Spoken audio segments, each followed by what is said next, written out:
So I was thinking, what even is a pay-to-win game? I mean, it sounds pretty simple, right? It's defined as any game that lets you pay for an advantage over other players. And while that's partially right, there's actually a lot more to the full answer than you might expect, and it isn't as objective of an answer as you might think either. So what more is there to it?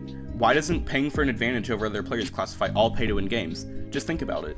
There are games like Minecraft and Geometry Dash that are completely skill-based, and some pay-to-win games like Clash of Clans and Roblox. But to be fair, if you're spending money on Roblox, you're probably just a 6-year-old who found their mom's credit card. Things get a little bit more complicated when you start thinking about some other games. Like, what about Pokemon? Is buying more cards paying for the game or paying for an unfair advantage? Of course, you need cards to play, but the more you buy, the more of an advantage you also have? It doesn't really make sense, and it's not exactly a binary yes or no answer if it's pay to win or not. That brings me to one of my big irks, the term pay to play. Pay to play is usually just used as another term for pay to win, but that doesn't make much sense to me. Minecraft, Stardew Valley, and thousands of other games require you to purchase the game itself, but have no microtransactions that give you any unfair advantage. So why do we make pay to win replaceable with pay to play, a phrase with a completely different meaning? Games like Pokemon are a really weird mix between both the common definition and my definition of pay to play. Again, is buying more cards paying for the game itself, or is it a way to get ahead of other players? This weird mix of both is also common in Skylanders. How cheap of a move is it to buy a bunch of characters so you can have multiple options whenever you want?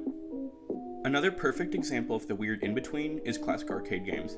Of course, when you put coins in the machine, all you're paying for is to enjoy the actual game. But at the same time, this is one of the few examples where practicing could almost count as pay to win. Just look at all the top players of their respective arcade games. They've all poured hundreds, if not thousands of dollars into quarters just to put into the machine for a few minutes of practice. To get good at something, they have to pay up. This could definitely be considered pay to win, at least to some extent, because it's not reasonable to expect everyone that plays the game to spend that much money on it. If paying for practice is sometimes paying to win, what about lessons? Is chess just a battle of whoever's richest and can pay for the nicest coach? Is school just a game of paying for the best tutor? The truth is, you could make an argument that so many different things count as pay to win. If sports are games, does better training equipment make sports pay to win? Does a better court mean a basketball team is paying to win? The answer to just about all these questions is probably not. There really isn't any objective answer and no formula to figure out the pay to winness of a game.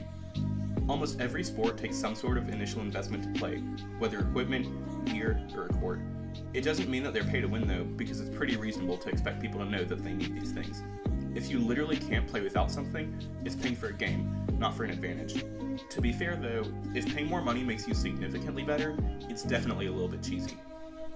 So basically, my answer for what makes a game pay to win is, it just depends. But the biggest thing is that you have to have a reasonable expectation of the player. Whenever you expect anyone to spend thousands of dollars individually, it's definitely at least a little bit paying to win. But also, it's really just a scale. Some games are, some games aren't, and some games are pretty in the middle. But that's just a table, a game table. If you enjoyed this video, make sure to hit that bell and slap that like button. Thanks for watching, I guess.